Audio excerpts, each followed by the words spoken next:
Être une fille ou un garçon ?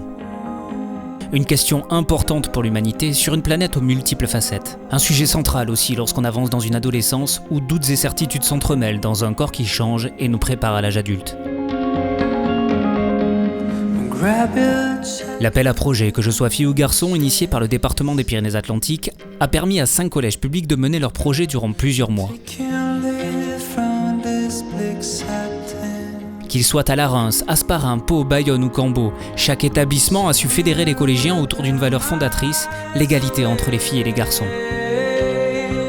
Ils perçoivent qu'ils sont une nouvelle génération qui réfléchit différemment sur ces thématiques. Certainement parce qu'ils les abordent depuis très jeunes. Mais on sent encore que dans certains territoires ou dans certains quartiers peut-être, c'est pas toujours facile à cet âge-là de s'emparer de ces sujets. Sur l'ensemble des 5 projets, l'objectif était d'initier en classe une réflexion structurée pour ensuite lui donner du sens. Notre appel à projet, c'est non seulement de les faire réfléchir, ce qui est déjà très important, mais arriver à faire une production de quelque façon qu'elle se manifeste. Nous avons nos équipes du service éducation qui accompagnent et aussi qui permettent de faire le lien avec des intervenants. Donc ça soutient les enseignants. Je pense que ça aide à porter un projet d'établissement. Et donc il faut des professeurs très impliqués.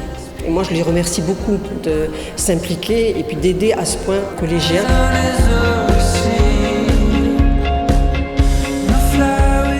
Théâtre, danse, sport, arts plastiques, cinéma, architecture, prévention. L'engagement sans tabou des élèves dans la création, l'échange, l'expression corporelle ou orale a permis à chacun de mieux se connaître. On voit quand même que la réflexion a été menée à l'intérieur d'eux-mêmes. Je pense que ça devrait leur apporter beaucoup pour la construction de leur personnalité. Et j'espère qu'ils parviennent à s'exprimer surtout, parce que c'est ça qui est fort dans ce travail. Savoir dire qui nous sommes et pouvoir l'incarner en toute liberté, rien de mieux pour s'ouvrir aux autres. À travers la 2e édition de ce projet unique, le département place le collège comme un élément fondateur d'une société future, décomplexée, tolérante et égalitaire.